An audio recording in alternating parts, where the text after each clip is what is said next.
Hello friends. So in the previous video, we have gone through the classification of sources. So today we will be starting with independent sources, with the definition of independent sources, and we'll touch upon an important source which is independent voltage source. So let us start by looking what is the definition of an independent source. So basically the independent source definition is that the source quantity. Okay, so any independent source, the source quantity, which can be a voltage for a voltage source, okay, and a current for a current source, okay, current source. So the source quantity is not affected by any activity in the remainder of the circuit. So it means that in the circuit, whatever may happen, the source quantity, that is voltage for a voltage source or current for a current source, will not be affected. Okay, that is going to remain constant. With that, let us define what is the independent voltage source. So the definition of the independent voltage source is very simple.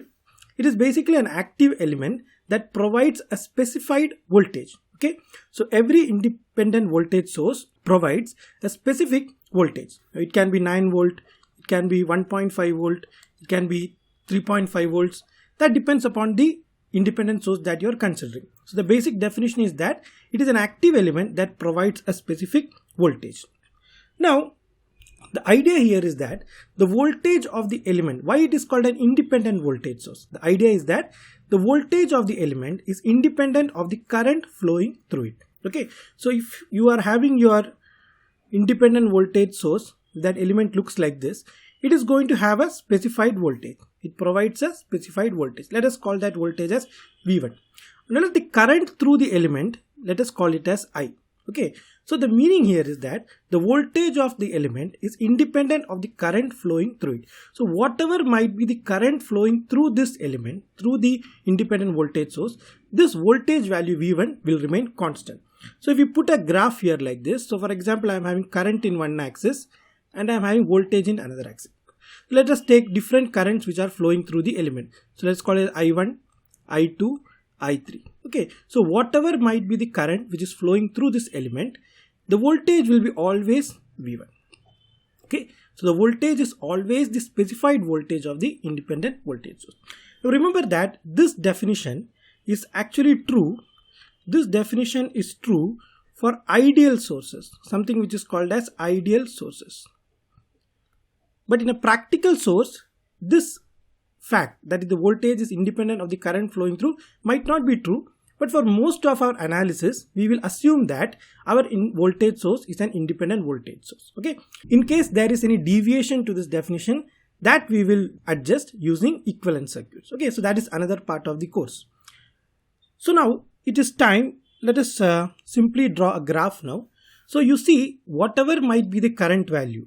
The current value might be I1, current value might be I2, current value might be I3. The voltage is always constant. So let us mark it in the graph like this.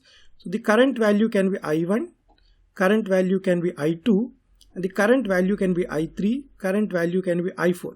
Whatever is this value, the voltage value or the independent voltage source specified voltage will be always the same value. So in this case, it is V1. Okay, so the graph will look something like this. I can draw it as a straight line. So whatever might be the current, the current in the current I1, the voltage is V1. When the current is I2, the voltage is V1. And the current is I3, the voltage is V1. And when the current is I4, the voltage is V1. So that is the basic idea. So let us go into a little bit more understanding of this. So for example, you are having an independent voltage source like this. And for example, you are having another circuit element here, which can actually change the current. Okay, so this element here is a current varying device. So this device is capable of changing the current. Okay, so whatever might be this current which is changed, that is, it can be I1, I2 or I3, the voltage for an ideal voltage source, ideal independent voltage source, will be always the same value. In this case, it is V1. It can be easily seen using a simple simulation. So let us move into the simulation. So here I am having a benchtop power supply. Usually benchtop power supplies are very close to ideal voltage sources. And here I am having the circuit which is a current varying circuit. This circuit can change current which is going to flow through the circuit.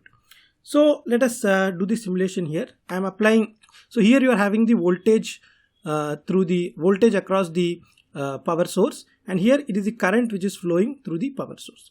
Now if I change this, you can see that the current is going to change. The current is changing here and the current is changing here. Now for the time being, don't bother about this circuit, just see these current values. That is more important. So as I change the current value using this device here, you can see that the current is changing. You'll see that the voltage is always constant. The voltage is always constant. That is because this is a very well built, or in this case, it is a very well simulated ideal voltage source. Okay. So you can see that as I move the current, as I change the current, the voltage is always constant. Okay. So that is the idea of an independent voltage source. So I hope today you have understood the concept of an independent source. The definition of the independent source is that the source quantity is not affected by any activity in the remainder of the circuit. And the definition of the independent voltage source is that it is an active element that provides a specified voltage, and the voltage through the element is independent. The voltage of the element is independent of the current flowing through this. The idea is here that this voltage value is always constant. This voltage value is constant irrespective of the current. I already told you this concept is valid for ideal voltage elements. So now that you have understood the definition of the independent voltage source, let us move on to the representation which is used in the circuit theory. So the way the independent voltage source are represented is usually like this. So you are having a circle like this, and you are having polarities positive and negative. Okay, so it can be 5 volt, it can be 2 volt, it can be 1.5 volt, depending upon what is the independent voltage source. Sometimes this is also time varying, that also we will see. And another representation is something you might have seen, which is looking like this. Now this is specifically a battery. This is specifically a battery, and this is generally a voltage source. Sometimes there is also time varying quantity like AC quantities. So in that case you have a polarity, and they usually put this just to indicate that this is an AC power source. AC power source. AC, let me just put AC voltage source. AC voltage source. In this case it will be a time varying quantity, so it will be something like V of t is equal to 314 sine omega t. Sometimes it might be 5 sine t. Something like this. So this is showing a time varying quantity, and this is not a time varying quantity. It is also going to produce 5 volts. So what are the examples? Examples of voltage. So in our world we are having so many examples of voltage sources. Okay. So your batteries, the batteries that you are having in your home are a good example of voltage source. Your wall outlets, the wall outlets through which you are getting the power supply to supply your television, your mixer grinder, your fridge, etc. That is also a good example of a voltage source. And even the USB ports, you find in your computers, these are also good examples of voltage source. Okay, so the next video we'll start with the current source, independent current source.